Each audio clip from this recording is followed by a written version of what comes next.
'Tis I, Oatmeal, back with another weird drawing of a frog as a D&D class. This time I am drawing an Amazon milk frog as a wizard, as per my dungeon master's request. I also included footage of me trying to figure out how to do that.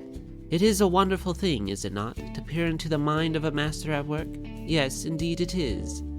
While you are watching me struggle so masterfully, please allow me to regale you with another misadventure from the same Dungeons & Dragons campaign as the last video.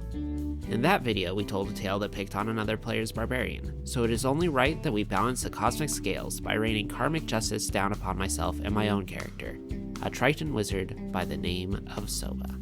Soba had a one-track mind, and that track was called Mystery. Mystery Lane. It was this road that led him to start teaching himself magic from stolen textbooks and discover the mysteries of the arcane. It was this avenue that gave him his ambition and dream of becoming the world's greatest fantasy detective. And it was that boulevard that led him to start up the Katu Soba Detective Agency with Katu, the Barbarian from the last video. But here's the problem. Mystery Lane can only get you so far. It is more of a cul-de-sac than a highway. So, despite printing out half a dump of business cards saying Soba, head detective of the Katu Soba Detective Agency, Soba was not really sure he had what it took to be a detective. I mean, I, as his player, certainly didn't think that I did. I haven't ever solved a mystery before, so what in the world am I doing? Why did I decide to make my character a detective? This was a mistake. But, mistake or not, we soon found ourselves in the small dwarven mining town of Stibville, the first of many stops we would be making over the course of this campaign. Stibville was known for its ability to extract gold from a highly explosive and highly titular substance known as stib. The process was extremely complicated, but very profitable, and with high reward came high risk. For Stibville, this meant a bunch of bandits and raiders that had set up shop outside of town and were attacking any shipment that came out of the city. As a result, the guards were on high alert and very suspicious of anyone they didn't recognize, something we learned the hard way when we were stopped by the guards who suspected us of being orc raiders. An interesting conclusion to reach when looking at a fish boy and a catman. We were able to prove our innocence easily enough, but it was certainly not a great first impression of the town. After that whole ordeal, we were allowed into the city, which was quite the sight. The whole thing was underground, carved out of red rock. The town was fairly utilitarian, but the craftsmanship was top-notch. We enjoyed the sights while we worked our way towards the marketplace to get more supplies for our journey. While perusing the various stalls, Soba overheard a mother looking for her lost kids. She was a tall woman, tall for a dwarf that is. Dressed in her work uniform, hair slightly disheveled, she held a bag with a grip that would give a vice a run for its money. I stepped forward and introduced myself. Hello, ma'am. Yes, Soba had a bad Australian accent, and yes, I will be reading all of his spoken lines with that accent. You're welcome. I couldn't help but overhear that you were looking for your kids. Perhaps I could be of assistance. I handed her a business card. And just like that, I was on the case. I asked her about the situation and learned that she had woken the kids up that morning, but when she called them down to leave for school, they were gone. The kids should be easy to spot since they are the only half-orcs in town, on account of their father being an orc. When asked if she noticed anything suspicious about the kids' behavior lately, she let me know two things. First, the kids got up early in the morning without complaining about it.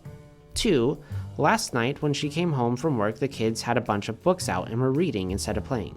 Both of these behaviors were atypical of them. She also let me know that this might have something to do with the fact that her husband was recently, and wrongfully, arrested when he tried to come into town. But that had happened a couple of weeks ago, so she didn't know why the kids would suddenly disappear today. That was all that she had time to let me know, seeing as she was already running late for work and needed her job so she could pay her husband's bail. Before she left, she pointed out one of her kids' friends' houses in case they might know any more information. And so the hunt was on. I whisked Katu away from the highly durable pants stand he was looking at and marched us towards the friend's house. There we were able to gather a little more information. The friend didn't notice anything weird or off about the kids, except for that they kept trying to figure out ways that they could get their father out of jail, as is to be expected. But yesterday, the kids did go home early after some bully started to harass them, saying, "They're gonna give your dad to the mine monster. It's gonna grab each of his limbs with its 4 hands and rip him apart and eat him or something, I don't know." Yep, that's what the bully sounded like. The kids weren't super bothered by the bully, but they asked the rest of their friends about the mine monster. And so they told them about it. It was a weird bug man thing with 4 arms. That's what they heard from one of the kids' dads who worked in the mine it was spotted in. After that, the 2 orc boys ran home. This is weird because this kind of thing wouldn't usually bother them. This case was a puzzle and we just kept finding more pieces. Next, we visited the dad in jail. It didn't take long for us to determine that he was, indeed, falsely accused. The father worked as a ranger for Midway, a nearby and predominantly orcish city, and is usually deployed for a year at a time, working out in the wilds to stop and arrest outlaws and raiders. He had just finished his service and was going to move the family down to Midway since he had got a job as a guard for one of the big ranches down there. But as soon as he stepped into Stibville, he was arrested for being suspected as an orc raider. Normally he could just show his badge, but he didn't have one since he just finished his deployment. His brother in Midway could bring the paperwork needed to prove his innocence, but he had no way of getting word to him. Midway was the next stop on our journey, so we promised him we would let his brother know about the situation. We asked if he knew anything about the kids, but he had no idea. He gave us their address in case it helped with the case. Mystery was afoot, and it looked like that foot was leaving prints. Mystery prints. We decided to head over to the house to see if it had anything hidden up its sleeves.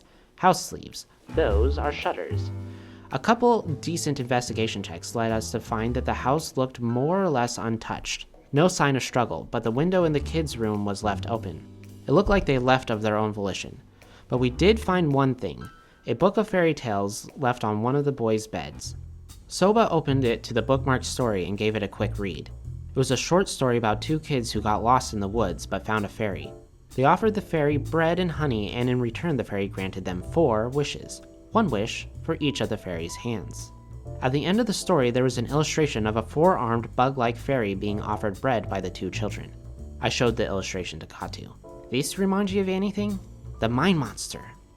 The Stibville Police Department was an apple rotten straight to the core, but it looked like we were still going to have to take a bite if we wanted to solve this case. We headed back to the police department and asked about the mine monster. They said that they had never seen anything quite like it. They tried to seal it in a section of the mine with a gas leak in hopes that it would kill it, but the situation took a back seat after a recent gold shipment got held up by orc raiders. Ever since then, they have been on high alert and short-staffed since they had been dedicating a large portion of the police force to guarding and protecting all the gold shipments headed out of Stibville. They offered us a reward if we were able to bring back the head of the creature, or at least prove that it is no longer an issue so they could reopen the mine. They gave us a map and sent us on our way. We headed into the mine and followed the map to the sealed-off mine shaft. Sure enough, under the boarded-off doorway, the ground had been dug away, leaving a hole large enough for a couple half-orc, half-dwarf kids to squeeze through. All the pieces were falling into place. We pried the boards off the doorway and made our way into the abandoned mine shaft. Here, there were shards of stib scattered across the floor, and a noxious odor hung in the air. Soba was unsure which way to head next, but Katu, our catman Barbarian and resident perception check roller, heard something.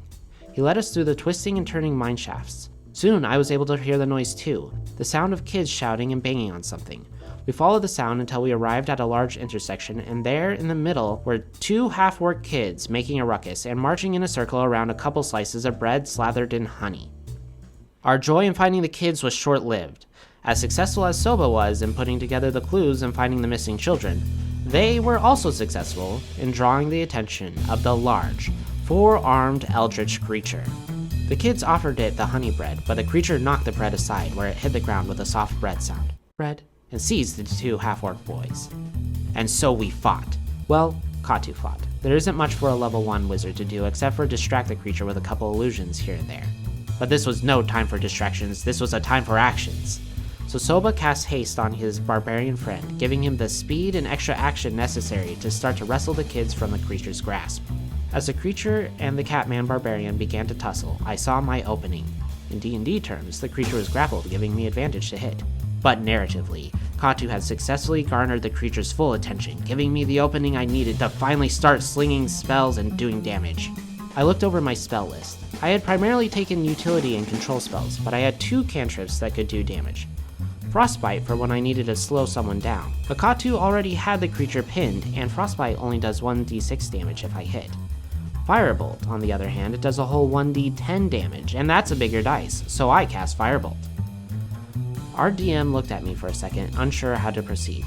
She gathered herself and began her description of what happened. As you cast your spell, you see the magical sparks that fly out start to ignite. It looks like the spell is going to hit and do a lot of damage. But then you notice these sparks are igniting easily. Way too easily. Far too easily. Suddenly I remembered the shards of stib on the floor, the odor in the air, the fact that this was a mine in which they could only use magical light because the slightest spark would cause... Oh no, my body! A massive explosion rockets through the mine shaft.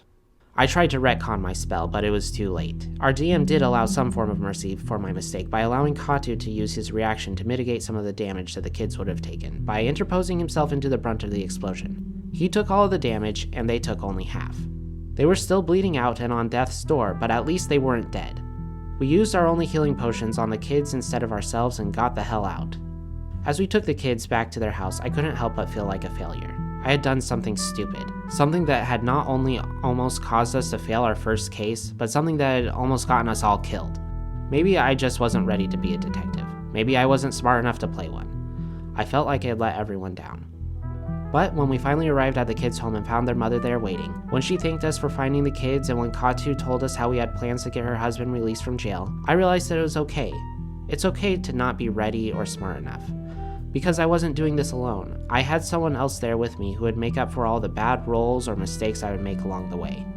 Of course, I still had my doubts about my own abilities, but at least I knew that as long as I had a good partner by my side, I would always be rolling with advantage. Alright, so what did we learn here? First, pay attention to foreshadowing. Maybe take notes on some of the important details that you might forget in the heat of battle. The gas was especially difficult for me to remember because I usually can't smell anything in real life, so whenever I hear a smell described to me, it just goes over my head and is often forgotten. Second, playing a character that is good at something that you aren't good at yet is a really good way to start developing that skill or personality trait. Playing Soba did actually help me learn how to put clues together and solve mysteries. We actually had a mystery dinner near the tail end of the campaign, and by then I had developed the detective skills necessary to be the only one to successfully deduce whodunit. I've also had other characters teach me how to be assertive and confident, how to be self-motivated, and how to not let my fear hold me back. Your D&D characters can teach you a lot about yourself if you let them push you just a little bit outside your comfort zone. And 3, own up to your mistakes. That was the last time I tried to retcon something I did in-game. Now I make mistakes, I fail, I fall, and then I get back up again and do what I can to fix the damage done and learn from it for next time. It's called character development, baby, but for me, a real-life human being. And speaking of me, a real-life human being, I am the sponsor of this video. So I made these character sheets, and I think they're pretty neat. They're compatible with Dungeons & Dragons 5th edition. And we got it all, baby. We have your main page for you to write down all your stats and skills, a page for you to write down all of your features and abilities so you don't have to keep on looking them up all the time. There's an inventory page. We got a spell page, and it even has a neat little frog in a hat. And there's a notes page, wowee. And if that wasn't enough, we even got them in black and white in case your printer runs out of ink or you just want to color these puppies in. And they're now available in 2 flavors, Frog Pond and Many Many Mushrooms. If you're interested, check out that link in the description, or you can look up Oatmeal Doodles on Etsy. That's where they're being sold right now. Oatmeal Doodles has no affiliation with Wizards of the Coast or Dungeons & Dragons. Side effects may include excessive organization, jealousy around the table, trying to find dice that match your character sheets, strong desire to color, an abnormal amount of frog or mushroom-themed characters, and on rare occasion, death. Because I mean, look at the death saves counter. It's adorable. It would be a shame not to use it. Wowee, another solid 7 out of 10 performance, if I don't say so myself. Thank you so much for watching. It really does mean the world to me, being a very small and new channel. But if you want to be a true hero, you can fulfill the prophecy by liking this video and subscribing. What is the weirdest wizard story that you have? What frog/D&D class combo would you like to see next? What is the most absurd thing that has happened to you today? I would love to hear it. Anyways, thank you once again, and fare thee well. And bread sounds. Bread, bread, bread, bread.